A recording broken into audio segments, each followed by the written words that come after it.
Tim Legler was on hiatus for some time, but basketball is back, and now we got games, actions all the time.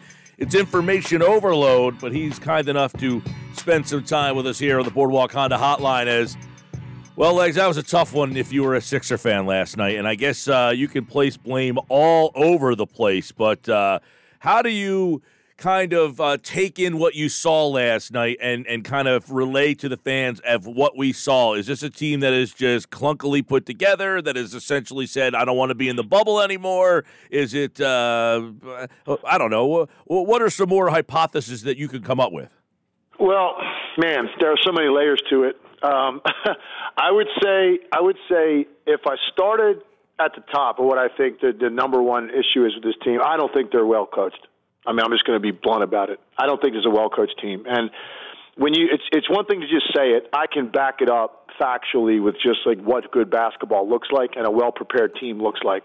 And for me, if just using last night as a microcosm, their defensive preparation on what they were about to face was comical, really, at what they were trying to do on ball screens.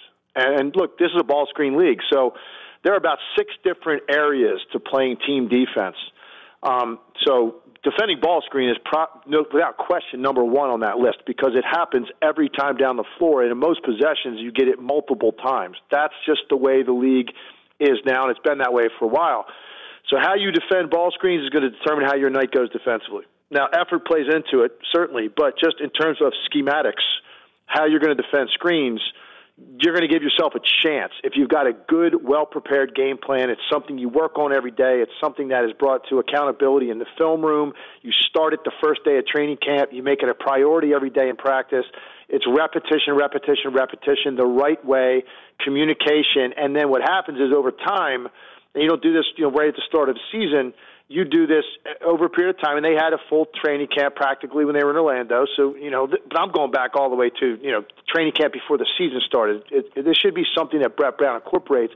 They just don't do it. It's not part of it paying attention to detail with this team. And just give you a real quick an example, and it's a little harder without visual, backup for this. But here's an example, and I did a breakdown on this last night on SportsCenter on this exact topic. There is no reason to be chasing guys handling the basketball over the top of ball screens when they are 35 to 40 feet from the basket. Okay? They did it repeatedly last night in the first half and made no adjustment in the second half. Now, what I mean by that is Jason Tatum and Kemba Walker, they can make a 30-foot jump shot. They're not going to beat you with that shot. They can make that every once in a while. But when you regularly are going over the top of a screen, 30, 35, 40 feet out sometimes from the basket, you are now basically allowing this ball handler to come off with a free head of steam headed toward the three-point line or more, downhill toward the rim, particularly when you're big and Embiid most of the time or Horford, they're not in the picture. So that's the first thing that just needed to be cleaned up. There's no reason that you can communicate that, just yell out under. The guy's 40 feet from the basket, 30 feet from the basket. Go under the screen, meet him on the other side, contain the basketball. So that's one area. And then the second one was on the screen set at 18 feet, like elbow screens, they're going under on those. Now, Kemba Walker, go look at that stretch that he had last night in the second quarter. Kemba Walker walks into like 3 18-foot jump shots. Like he's just another dude that can't shoot. He's an all-star that has averaged 25 points a game in this league in a season before. And you're going under on screen set at the foul line. Completely backwards, those two concepts. And that just comes from scheme starting day one camp, everyday repetition, pounding it in their heads, making guys accountable, calling them out in the film room, adjusting to it if you're not doing it properly at halftime. None of those things happen. That was just a complete inept defensive performance by the Sixers. People can blame effort. The guards aren't good enough. They don't have Ben. All of that stuff contributes, but you can make up for a lot of that stuff if your team is super prepared and their identity defensively is that they are going to do things, according to what is being run, and you're going to read it properly, communicate it, and adjust. And they just don't do it. And that, for me, would be at the top of the list. And that's just one example of the coaching issue. But so it's a broad statement. They're not well coached. That's just one example. I could go into a bunch of stuff offensively, too. But for me, if I had to prioritize the 5 or 6 things I would say are wrong with this team, I'd put that at the top of the list. There was an article at ESPN.com today, Brian Windhorst wrote, and he writes, Brown has tried everything in his coaching bag with this group. It's just not working. And by all accounts, it's not because he isn't a good coach or because the players have serious issues with one another. It's because the collection of players on this team at this time just doesn't work. So is it roster configuration or is it inept coaching? And I know the general mindset out there typically for people that are in the media that critique the NBA, they don't criticize coaches. I mean, they just don't. I mean, you just listen to any analyst pretty much on television, certainly a former coach, they're just never going to say it. And it's always made me scratch my head because if you're basically saying that there is no such thing as bad coaching, then why do you even need a coach? You know, that's like the line that people take all the time because they don't want to say that. But I'm going to say it because I feel like I've coached a lot of basketball in my life. I know what it's supposed to look like. And I just put on a couple of tweets today watching the Miami Heat play. You want to see a well-coached team? You want to see the difference?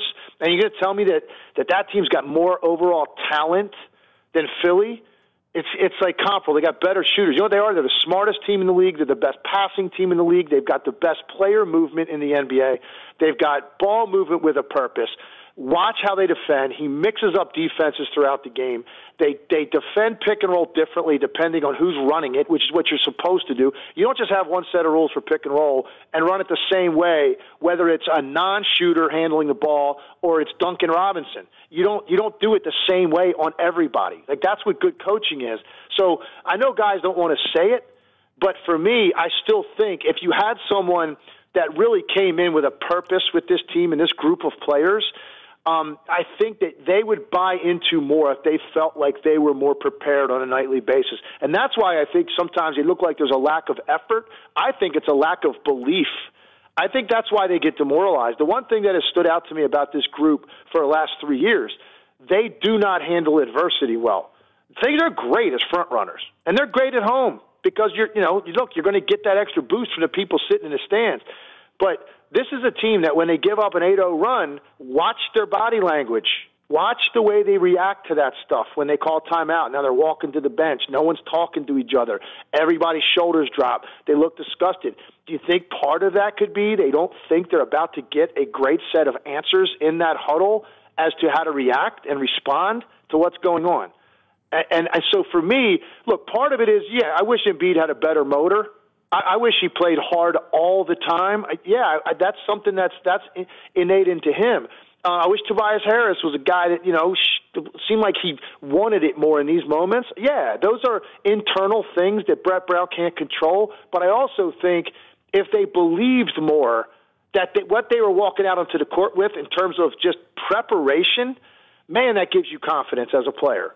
And so you can overcome a lot of things, and it might make you play harder if you feel like you're absolutely prepared for what's about to happen. And there are a number of teams in this league I'll say that about when they take the court. It's obvious, and I just don't feel that way about the Sixers, and I think that's why they cave when things start to go south in a game. What are some of the issues that you see offensively? One of the things that I can't stand is just trying to get the ball to Embiid seems like a nightmare for some of these players. Yeah, so here's the thing, and I know the NBA is different now in that there aren't really any low post-based offenses because there aren't any really guys in the league that kill you at the back to the basket. The league is all spread out. Everything's a three. Everybody's facing up. The guys that do play center in this league, they're pick and dive guys or they're pick and pop three-point shooters. You have a handful of guys in the league you throw the ball into in the low post. And it just so happens the Sixers have the best, the absolute top of the list. So their offense should probably look different than a lot of these teams, okay, because you have this weapon. And I've said it before, he's the only guy since Shaq in his prime, go back 20 years, that you could run a low-post-based offense through if pretty much, the majority of your offense and actually win a championship if you're committed to it and you make it a little easier on him. But here's the thing. Go back to the teams that have done that and won titles, in recent times. San Antonio with Duncan, Shaq, Hakeem Olajuwon. The centers that have won championships, okay, they don't just run up the floor. Karl Malone would be a great example of this as a power player. They don't just run up the floor put their hand up, wrestle around for a few seconds, end up catching it like 14 feet, like off the lane, and then just play back you down ball or, face up and try to make a move and see if we can. That's not really post-up basketball. All of those examples I gave you of players, they had cross screens bringing guys into the post. They had back screens rolling them into the post from the top of the key. They had plays where they would run a dribble handoff and then immediately get a back screen as they're handing the ball off because you're not prepared to defend that, and now you can roll a guy into the post so that they catch it deeper. They catch it with teams less prepared to double team you. I feel like the Sixers, every time it goes in, it's because Embiid has run to one side of the floor, he puts his hand up, he wrestles around, the ball is over some passer's head for 3 seconds, looking in there. All 5 defenders, by the way, have time to absolutely turn, lock in, make sure they're exactly positioned where they're supposed to be because no one is moving on the weak side of the floor. So it's not like you have to worry about turning your head and get back cut because that's not happening. So you just now watch this guy play. And, yeah, look, man, he can be great some nights and make a bunch of shots. He did it in the first half last night. You're not going to win that way. It's exhausting for him. You're not simplifying the game for him. And more importantly, you are making it incredibly easy to defend your team. So, again, it's play design. How much thought is going into we're going to run a low post-based offense, but here's what we're going to do. This is going to be the 5 or 6 different ways to get him into the post in better positions to catch the ball. And, oh, by the way, we're going to run weak side action while the ball's going in to occupy guys on the weak side of the floor so they can't just turn and watch and be ready to go on his spin moves, and that's why he turns the ball over so much. Because nobody is worried about any action from their guy. All the eyes are looking at Embiid. And it's because there's just stagnancy on the weak side. And again, that is 100% coaching. That's just design, play construct. How are we going to get better player and ball movement and get my best player in a position where he catches the ball in better positions to be more efficient and also leads to stuff on the weak side of the floor if double teams do come? I don't know if any thought even goes into it when I watch them play. Tim Legler's with us. Sorry, there are limitations with some of these guys right now. Their guards are very limited. I agree with that. But you can overcome it. You can overcome it. And I don't think enough has been done to adjust to the players that you have and to give them enough belief so that you get that absolute 100%, elbows dirty effort every night.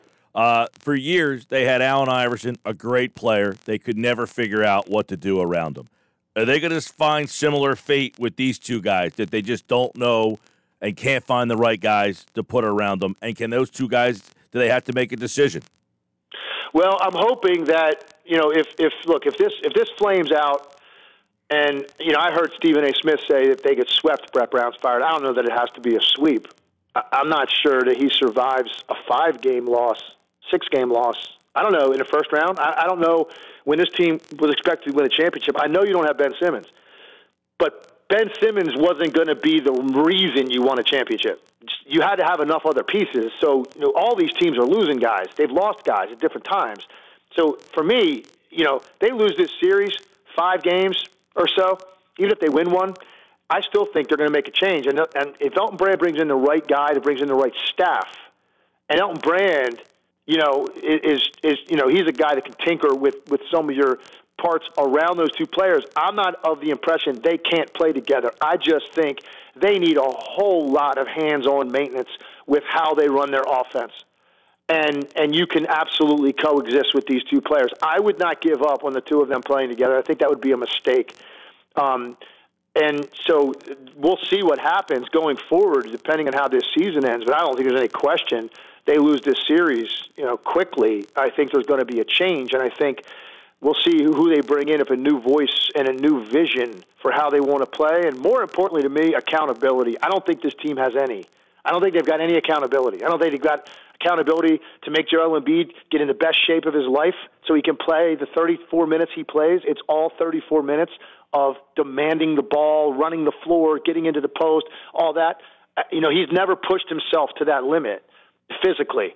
That's accountability. Accountability for defensive mistakes. It's accountability. I don't think they have any.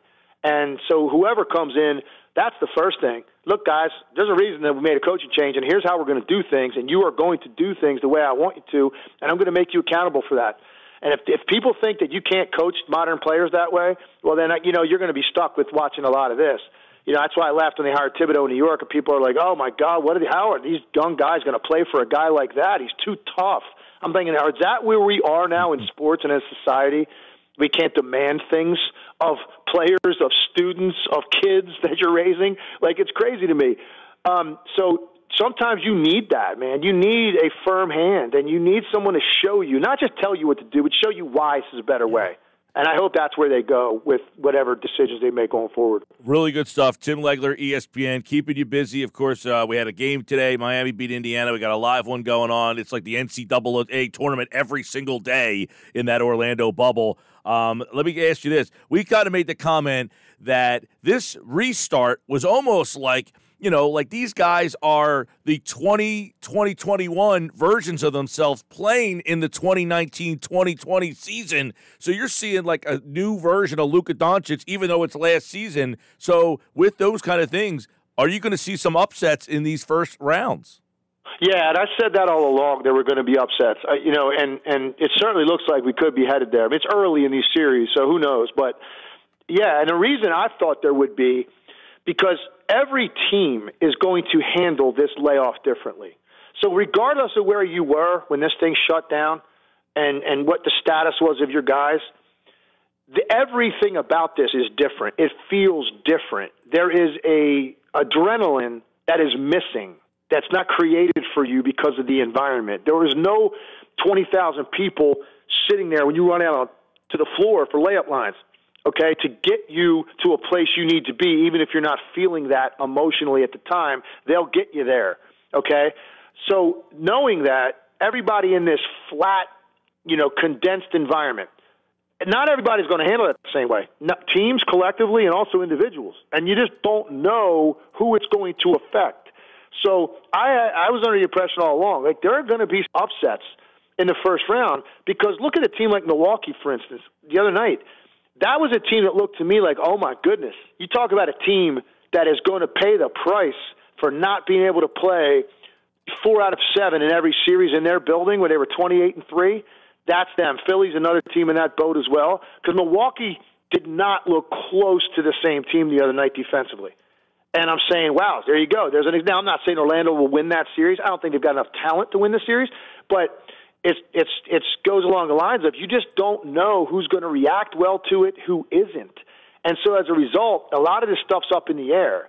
And you've got, Dallas right now doing whatever they want to the Clippers. You talk about another disappointing team in the West. For me, it's the Clippers because this was supposed to be, on paper, one of the best defensive teams we've ever seen, with Paul George, Kawhi Leonard, and Patrick Beverley on the court together. Dallas has done whatever they want to do, and if Kristaps Porzingis didn't get ejected the other night, they might be up 2-0 in this series. And, man, do they look comfortable. All of their guys are comfortable, especially their star. That's a problem for the Clippers, who look like they thought they could just show up, and because of the names on the paper, they could get through this round. And that's not the case. And I think now they've got cold water in their face a little bit. I think they're going to wake up, and I think they'll get through this series. But, it's all relates to who can create the internal energy that you need without having some external force created for you in terms of a home court advantage. And that's what we're trying to see right now, and that's why I do think you're going to see some upsets. Real quick, if one LA team doesn't advance, which one is the one that gets knocked out? Out of the first round? Yeah. I would say it would be the Lakers. So Portland would beat the Lakers, Dallas would lose. Those two series. I said going into the Portland Lakers series that LA was going to, I said it that night before the game tipped, LA is going to dig themselves a hole in this series because it just made sense to me. Number one, you haven't played a meaningful game since mid-March. Not one game in Orlando that they played meant anything to them. Okay, you're shorthanded too. Two of the guards you need to guard Lillard, Rajon Rondo, and Avery Bradley aren't there. Two, you're playing a team that just played basically 9 playoff games in a row because every game they had since they landed in Orlando, Portland had to win. And you've got now a top 10 player in the NBA that has gone to another planet. That now you got to corral this, and they get 2 bigs back. Nurkic is playing great. So I just saw it all setting up. Like, the Lakers are going to get punched in the mouth at the start of this. Now, it's a best of 7. Fortunately for them, we're not back in like 1983 when it was like best of 3 in the first round where they could be going home. Best of 7 means over time the more dominant team will win. And I think the Lakers will get there, and LeBron will make sure of it.